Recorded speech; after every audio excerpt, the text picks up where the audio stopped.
Elkzendingen maar zeker ook als je het is en serverrustbouw passing naar machine maar zo je het wel geweest maar als het eerst heel schat dat heb dat zo vinden vinden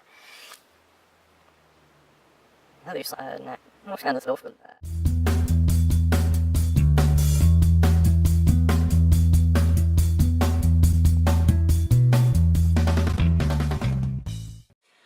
Alright, Twin Peaks The Return Part 3 and 4 at the suggestion of Paul. I believe these 2 episodes were released just after the first 2 were released, so I'm going to do them both in a block here and talk about episode 3 and 4 of the new series of Twin Peaks. The third episode we see Cooper's journey from the Black Lodge to the real world, and it's kind of implied that I'm not sure if there's like a set time, like if you're in the Black Lodge you've got like a quarter of a century to kind of think about how you got there or whatever, but it's, you know, it's been 25 years, it's time for him to leave. But we have the quandary of the bad Cooper being in the real world, and they both can't exist there at the same time. I guess it's kind of like the Voldemort thing, you know, in Harry Potter. Neither can live while the other survives, and I guess what that means is, or at least, again, the logic that must be applied to it in Twin Peaks is that they can both be in the real world at the same time, but one of them has to go. Like, it's only a temporary thing, and as we saw, when Cooper ends up coming into the real world again, bad Cooper crashes his car and starts throwing up all the... Is it cream corn that he threw up? Garmin boozy. Like, I don't know if that's what that was, but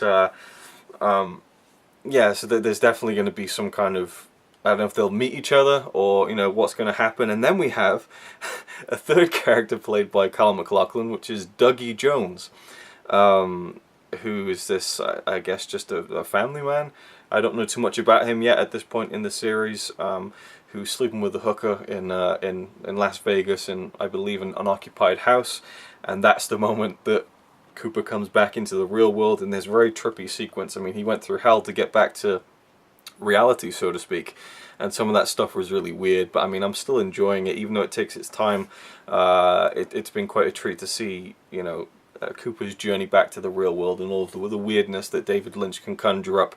That you know, sometimes weirdness for the sake of weirdness can be terrible. Sometimes it can work because it's you know, I think most of us, at least, have those weird kind of dreams where not much makes sense, but there's some order to it, and that's kind of what I feel like some of those trippier sequences that David Lynch has come up with feel like to me. It's like one of those dreams that isn't completely abstract, you know, that there's some kind of sense to it, but it still makes very little sense. Does that make sense? And so the third episode was quite enjoyable to watch for that alone, and especially to see Cooper end up being mistaken for Dougie Jones. And poor Dougie Jones, this unsuspecting guy who went to the Black Lodge and kind of was replaced, or Cooper replaced him, and so Dougie goes to the Black Lodge and is told that he has been manufactured for this very purpose, and he gets turned into a gold bead. I don't know, I mean, very, very strange, and it makes you wonder if Dougie Jones was from birth, was kind of manufactured for this purpose, if there's like a greater plan, or whether, you know, 25 years earlier he was brought into existence, you know, which is entirely possible. I mean, in 25 years he could have met that woman and all sorts of stuff, so it'd be intriguing to see if we find out any more about Dougie Jones. What else really in episode 3? I mean, we continue to kind of get bits of pieces of Twin Peaks and kind of the message from the log lady that there's something missing in the case file of Laura Palmer, and Hawk is trying to figure it out. And again, I'm probably getting mixed up with episode 3 and 4 here, but I love the stuff with Cooper in Las Vegas in the, what was it, the Silver Mustang Casino, something like that, and when he gets these, I mean, it's ridiculous, but he's getting basically the clue of which machine is going to pay out the jackpot by a kind of vision of the Black Lodge, and so he keeps winning all these jackpots but doesn't really care about the money. And I could see people really not getting on with this new Cooper stuff where he's in the real world, and I guess I didn't mention that, he's not himself. He doesn't seem to have remembered things, remember who he is, remembered English, you know, like he's just repeating things that people are saying to him. Home, you know, call for help. And then he sees someone winning at the jackpot, so now he's like, hello! It's just really funny to me, and I actually just watched him at Comic-Con. They had a selection of the very large cast of Twin Peaks at Comic-Con San Diego, and the host said, "Do you want to come up and say something?" And Carl McLachlan went, "Hello!" So it's kind of like the new quote, I guess. And there's a very funny moment in episode 4 with him and Dougie's son, or stepson, with the thumbs up, which was very funny and very cute. So episode 3, we end with Gordon Cole and Albert back at the FBI finding out that someone has found Cooper again. Now, not exactly sure what really happened after the events of the original Twin Peaks. You know, what happened with the doppelganger Cooper, whether he went off from there. I mean, again, I hope we find out those things.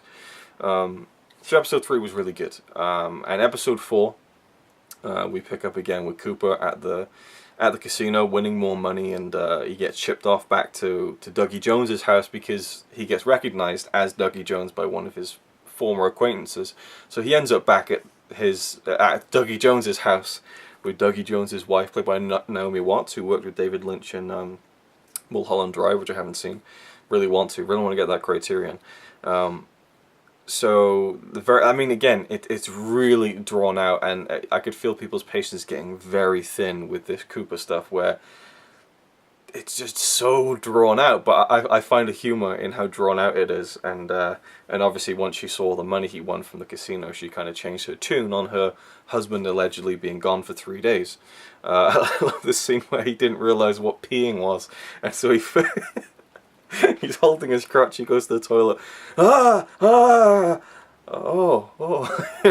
it's quite relieving. So Cooper's experiencing everything again for the first time, although we're getting hints that some stuff is coming back to him. He sees the owl flying overhead, and there's some sort of recognition there, and I was almost hoping for him to say, "The owls are not what they seem." But then he sees coffee. Coffee. So it's starting to click back into place, and I can't wait for when Cooper gets his full kind of cognizance back and a memory, and eventually gets back to Twin Peaks. That's going to be really cool to see him back in Twin Peaks. We had a lot of stuff in Twin Peaks in this episode, which was really cool, at the sheriff's department, and there was something else as well. What was it? Because there was something before the sheriff's department that I quite enjoyed. Damn.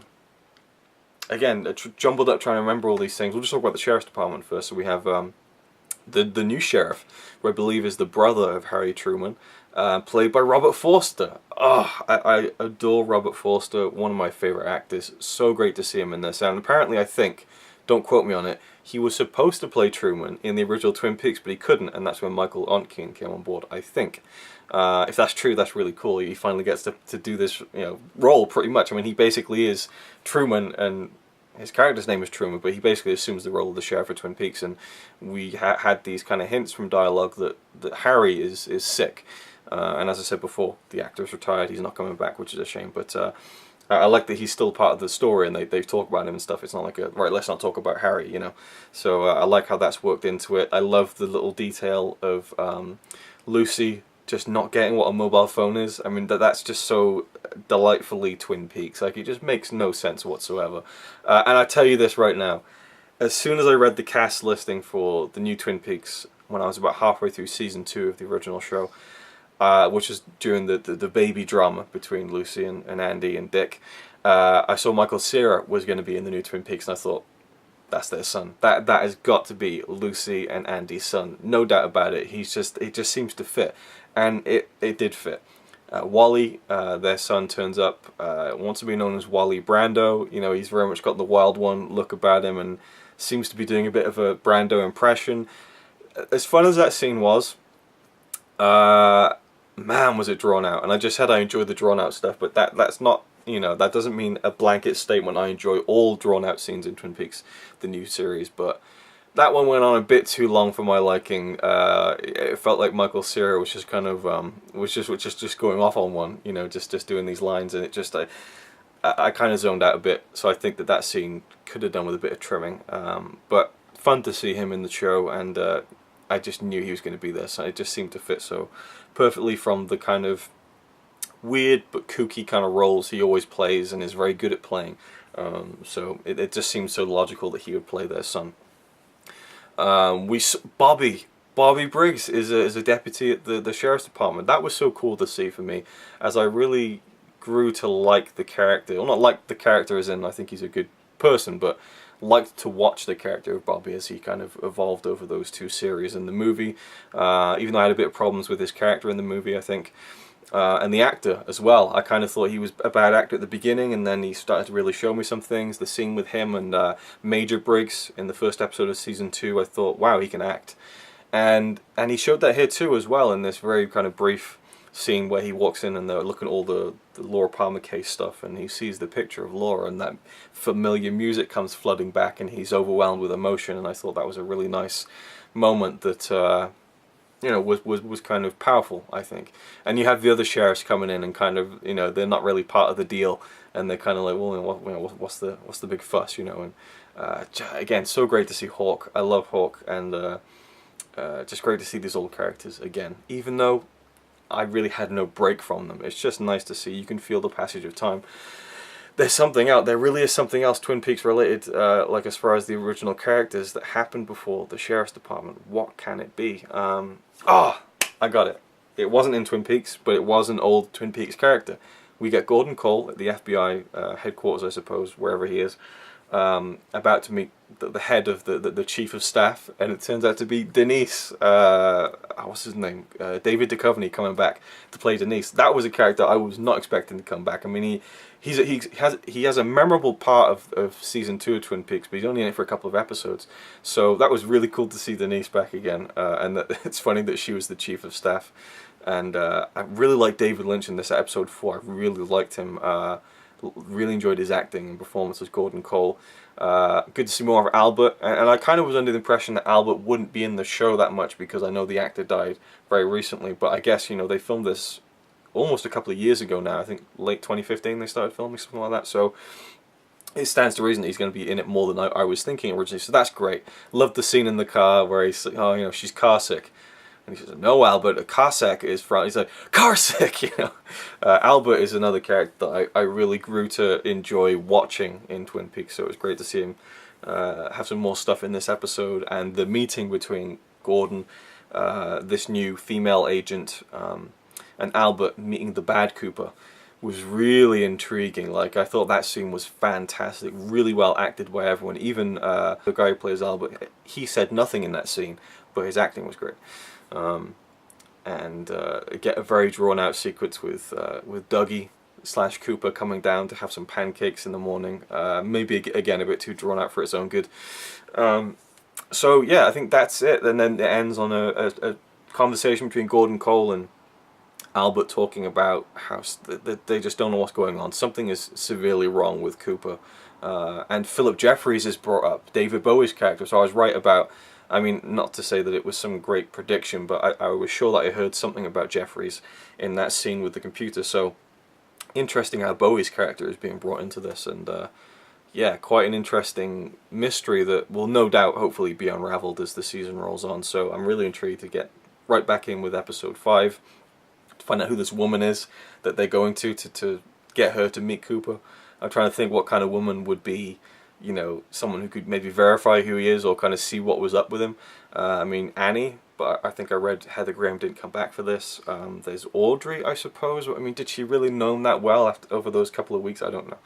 So, yeah, that's it, I guess. There's probably more I could talk about, but it's really hard to think of everything that happened in those 2 episodes, especially when they're kind of melding around in my head as one big episode, because I watched them both at the same time.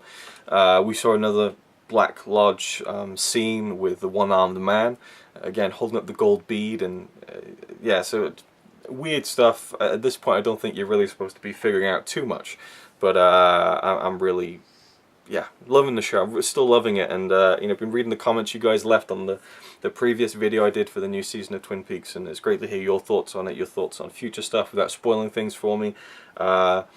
And people who aren't getting on with it, you know, so yeah, it's interesting to read some of those comments, so keep them coming, anything you want to say about the show, obviously without spoiling anything from later episodes, which I'm not at yet. I think I will do a reaction to episode 8, we'll see how that pans out, but for now, look forward to the next one, and I'll see you then. He's alright by me, apart from the fact he throws cans of Carlin into a tree. Yeah, he's really cool. Yeah, he's really cool. But he's not quite as cool as you, 'cause